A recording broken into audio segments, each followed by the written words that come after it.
Welcome back to Kaulig Nation, your one-stop shop for all things Kaulig, SVG, AJ Allmendinger, and more.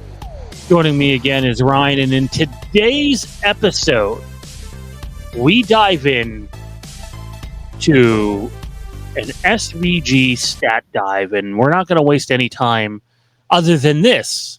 Our multiple choice question for this video is, will SVG win on an oval this year? I know that's a big ask, but I want to see what SVG Nation has to say about this.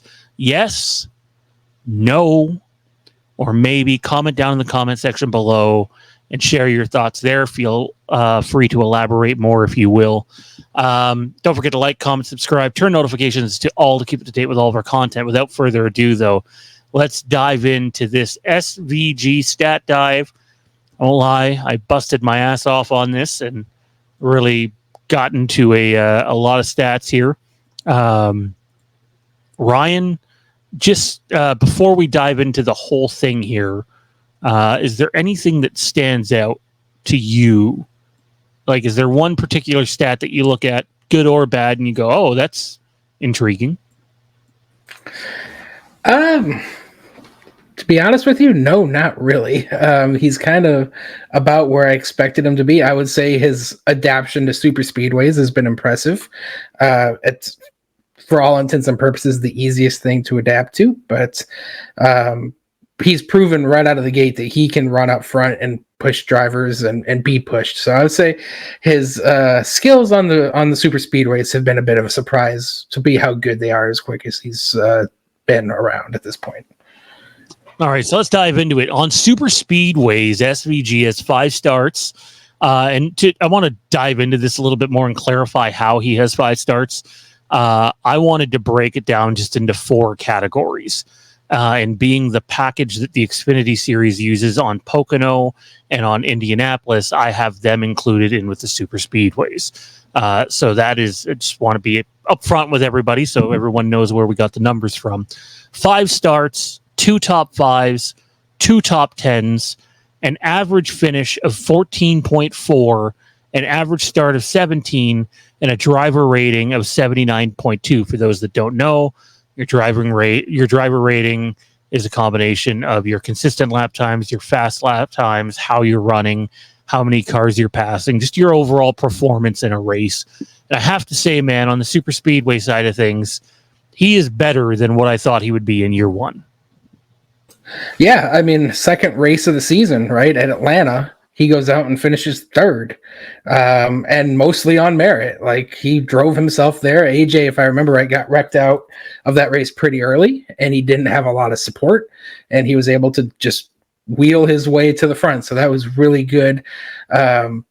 And then, honestly, the last 2 ovals at Pocono and Indianapolis, I know he was a little bit out to lunch at Pocono, but he was in line for a top 10 finish before getting spun by Sam Mayer. And obviously, he had a top 5 finish at Indianapolis, where he was a top 5 to 7 place car in that race. He was really, really good at Indianapolis. So the larger tracks, 2 mile plus, we got Michigan coming up in the not too terribly distant future. I'm curious to see how he performs there.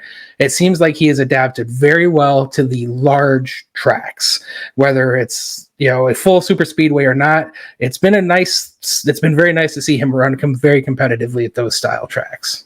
They running the restrictor plate style race at Michigan too?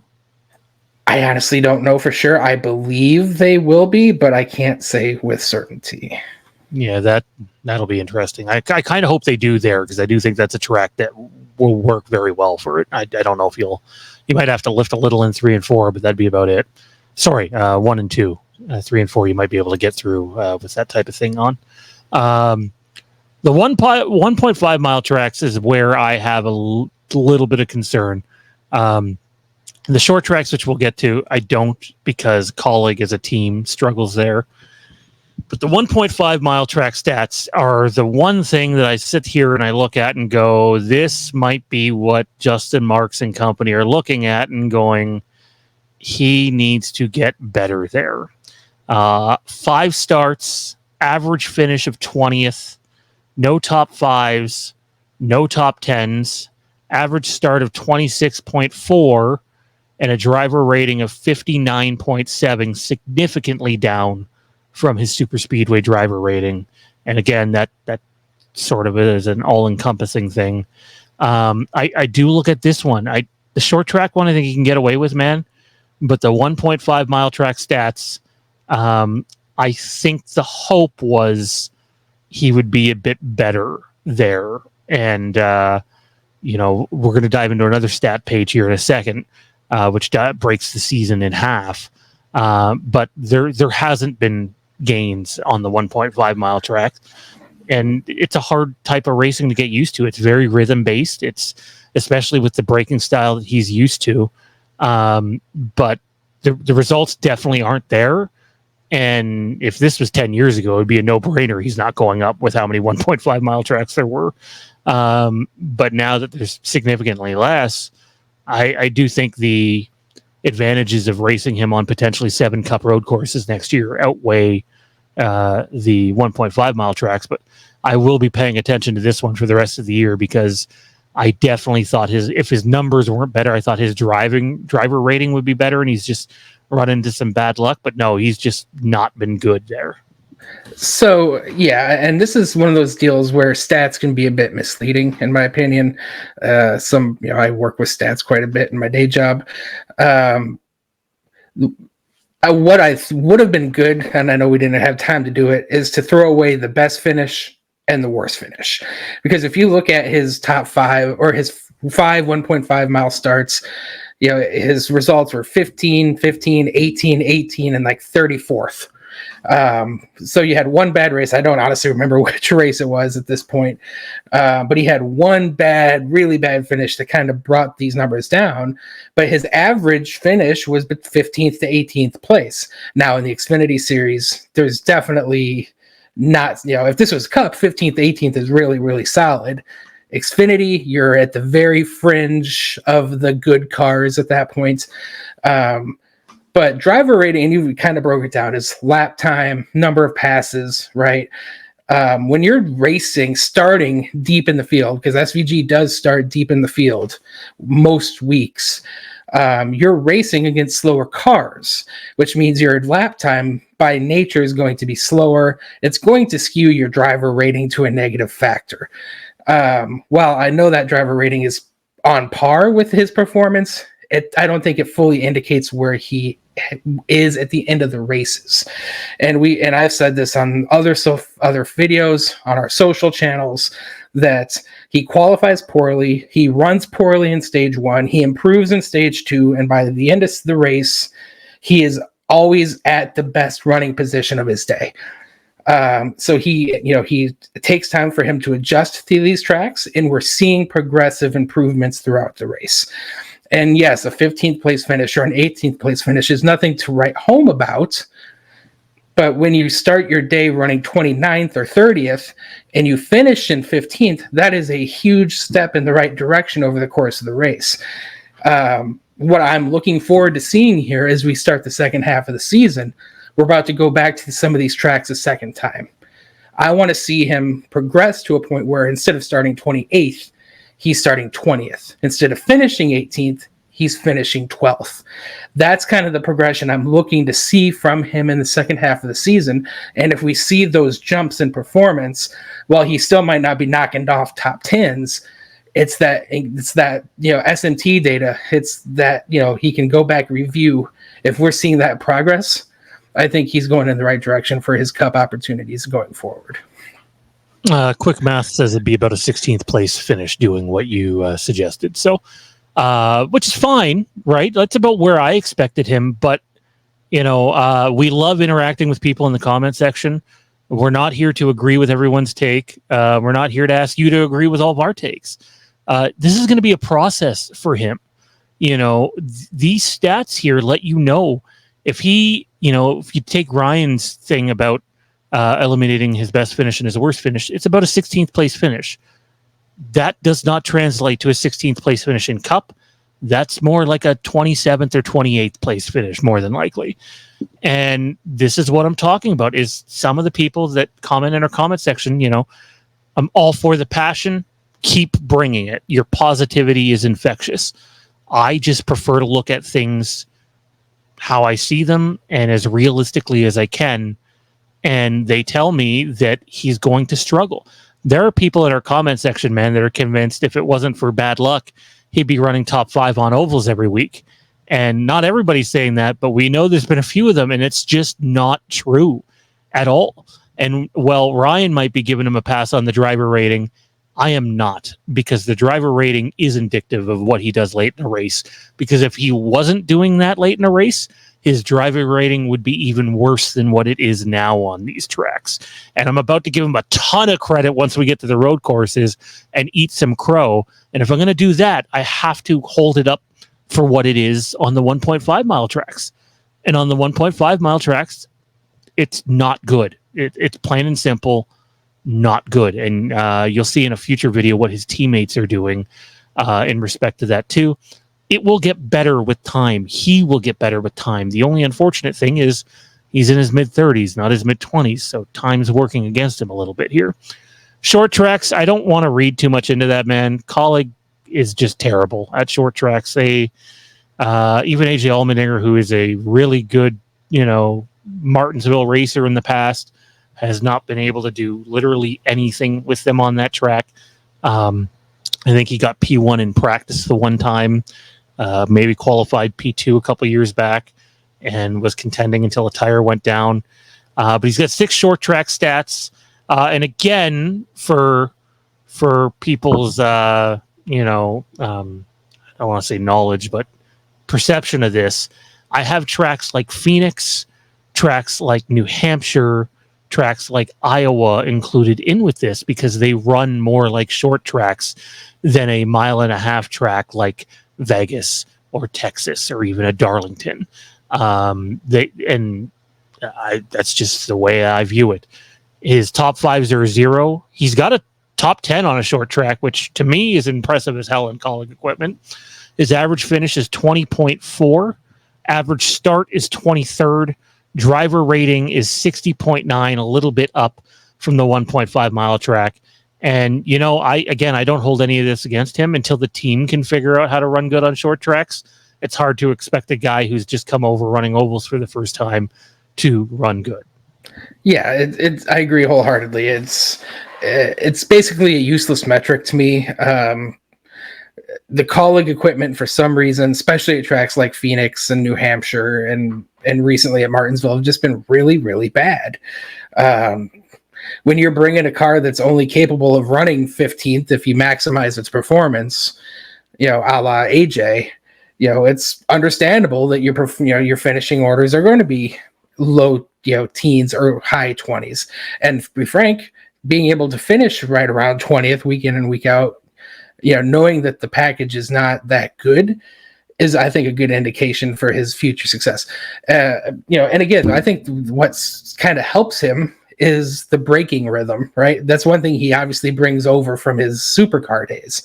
And short tracks in particular require a very smooth brake pedal, very consistent brake pedal. Being able to not wheel hop. We saw AJ wheel hop at Chicago. Being able to just get the cars slowed down and then accelerate off the corner is a real skill. And I do think he has that natural ability, and it will show once the equipment gets a little bit better. So I think finishing right around 20th on a short track is right where he should be in our equipment. Yeah, I don't disagree with that at all. Road course stats: 4 starts, 3 wins. Average finish is 7.5, 3 top 5s. Average start is 1.5. He has never started worse than second on a road course in Xfinity. A lot of that is credit to SVG, but also having the car set up to his liking can help. And Bruce and company have done it before in the past. And it's been a match made in heaven for them. 3 top 10s. And then the driver rating is just astounding. 132.3. And for those that are wondering, on any one particular track, no Xfinity driver ever has had that rating. So I'll eat some crow here and say it's hard to call him not the best currently at this very moment. You can't be the best all time when you've barely raced. But there's no one better than him right now, man. And guess what? It really helps when you can start on the front row every single time instead of, the car being slightly off and you're working through things all through practice and qualifying, and you end up qualifying like AJ does sometimes 7th or 10th, and you have to fight your way up there. When you already start up there and you got the clean air, it's great. Obviously, at times he has to pass people, but you could not have asked for more. I do think this will come down a bit, though. I don't think, again, that he is going to be as dominant at Watkins Glen or at the Roval, because I think there's just other drivers that have raced there for much longer. That again, Watkins Glen is a very basic road course, so the teams with higher, I don't want to say higher, but better equipment have a better opportunity to challenge, because it doesn't require the skill that, say, Coda or Portland or Sonoma, or specifically the street course, require. So the better equipment usually prevails on those tracks. And no doubt Hendrick Motorsports will probably have one or two cars in the Watkins Glen race as well. Your thoughts on just insane road course stats, man? Well, and then the one thing that we just need to, add to this conversation is, he finished second at Coda, but was black flagged and given a 60-second time penalty for cutting the course on the last lap. So that's what brings that one finish from second to 37th, I think is where he finished. I don't even remember. It was basically last. So had he given the points that he earned or should have earned for finishing second, these numbers would have even been even more ridiculous. So it's clear as a bell. Everybody that's a fan of his will attest that he's just on a different level when it comes to road and street courses. I tend to disagree with you about his performance when we go to the Roval, because to me, it's as complex as a street course. It's as complex as Portland. And obviously he's proven that he has been very, very good at those tracks. So I think his his running when we get to the Roval is going to be very good. It just so happens AJ is the best there ever was. And I do think AJ will win that race, but I expect him to be right there with him. Watkins Glen's a different thing. It's a slight toss-up. I agree with you about series drivers at Coda either, or not Coda, sorry, the Roval. So I really do think it's going to be a AJ SVG show that weekend. I agree. But when a guy has never lost at a place, you can't. He's the favorite. Him, so. Yeah, AJ will be the favorite at the Roval. It's his best track. He knows it inside and out. I do expect him to get that. But you bring up a great point about starting position, right? And I don't know what it is with AJ. This has been a thing of his for a few years now. His one lap pace. It's really prominent this year, though, and I think it's a problem. Yeah, it's always, you're right, it's really prominent this year, but it's even been prominent in years past where he's kind of struggled with his qualifying lap, and then instead of obviously 6th or 7th this year, it's usually 3rd or 4th, but he has to pass cars to get to the front. So SVG has done an excellent job of getting not only his race pace but his one lap pace, and I expect that to continue. And while it would be an incredible feat if he goes out and wins Watkins Glen and the Roval. Truly, it's never been done, but I wouldn't put it past him. He's proven at this point that he is more than capable, and if he can win those races, it'll really help him make a deep playoff run as well. Yeah, for sure. We'll quickly go over these other stats because we're running long. 79 laps led this season. In his first 10 races, he had 1 top 5, 2 top 10s, no wins, an average finish of 16.9. His last 10 races, 4 top 5s, 4 top 10s, 3 wins, an average finish of 13.5. Now, to help out with the oval progress, because let's be honest, at the end of the day, he doesn't need road course help. He's going to be a contender wherever he goes. So let's look at just ovals. In the first 10 races, he had 1 top 5, 2 top 10s, 0 wins, average finish of 14.6. Last 10, 1 top 5, 1 top 10, 0 wins, average finish of 18th. So he has slipped a little in the last batch of 10 races, but I also want to remind people that the way NASCAR teams prepare, especially if you're not a massive team, is you will highlight tracks on the schedule that you pay more attention to and sink more of your time and more of your resources into. And you can bet your ass the road courses are one of those things for Kaulig racing. So they probably weren't paying nearly as much attention to the ovals during that stretch. So, it's not an alarming drop, but even in driver rating, it's not displayed here. There has been a little bit of a fall off from the beginning of the year, but I expect that to pick up over the course of the next 5 or 6 races because that's kind of where they're at. A lot of ovals. There are a lot of ovals, and again, stats are what they are. They obviously paint a picture, they tell a story, but the story isn't always a clear story. I think, when you reference the last 10 races, he's had, over the course of the season, he's had 3 finishes at 30th or worse. 2 of them have been in the last 10 races. One of them was at Iowa. He was out to lunch at Iowa. He sucked. Frankly, the whole Kaulig organization sucked at Iowa. But then Pocono happened, right? Like, he was running 9th, 10th, right? When he gets spun from Sam Mayer, he goes from a potential top 10 to finishing 31st or 32nd, wherever he ended up finishing that race. And all of a sudden, that is a huge swing. It takes away a top 10.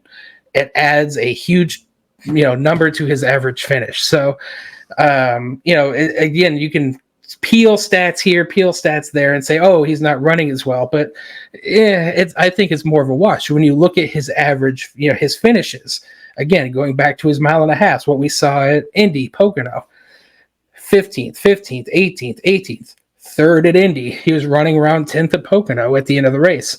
And there's so many caveats that go into a finish. Good pit stops, good strategy, good performance, being able to pass cars, right? A track position. There are some tracks where you just have to have track position. It really is hard to judge fully on stats alone. My eye test, to me, tells me he's improving. And we're seeing, more consistency out of him more regularly over the last month.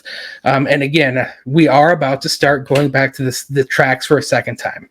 To me, that's going to be the real tell of where he is performance-wise when we start seeing tracks for multiple times. And if he starts running better at those events, to me, that's going to be a bigger picture or a bigger story than just looking at these stats alone. Yeah, accidents happen, though. Like, we can't just ignore the fact that they happen. They're part of the race, and they're going to be part of every race he's in. Whether he can avoid them or not's another story. Look at AJ at Indy. He was minding his own business, trying to race his way up into the top 15 in Cup, and all of a sudden he gets T-boned out of nowhere, and his day's over. So it doesn't take much to fall off. I will say this, though. To me, like you mentioned Pocono, 9th or 10th. He was not the 9th or 10th place car there. He was a 15th or 16th place car there. But his restarts on ovals are getting better. And that is only going to improve the picture going forward. Because guess what? There's a ton of restarts in NASCAR. They throw yellows whenever they have a good reason to, or whenever one of their favorites needs some help. There seems to be a yellow that comes out. And if you can get better at restarts, regardless of the track style it is, it's only going to better your results. AJ was restart king for a while. So, I think restarts are really, really important, and SVG is getting better at them. And again, the stats aren't bad. I think he's doing really, really good. I just think there are some people out there that think he's the best already, and it's just not the case.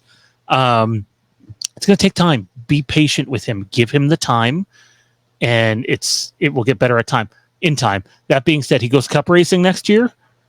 Be ready for growing pains. Doesn't mean he's not going to make the playoffs. Chances are he will. He'll get a win somewhere probably.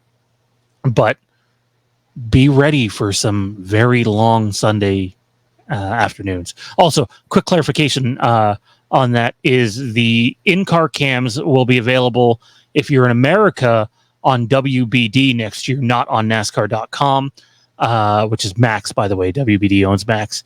In terms of anywhere else in the world and in Canada, like I am, I have no fucking idea, and we'll be waiting for that. Maybe NASCAR will continue to put them out for those places. We'll have to wait and see. Anyways, what did you think of our stat breakdown of SVG? Did anything come to light for you? Let us know. We will be doing his cup stats and our overall calling video where we dive into all the drivers. So be on the lookout for that. But until the next video, we will see you next time. Keep a smile on that face.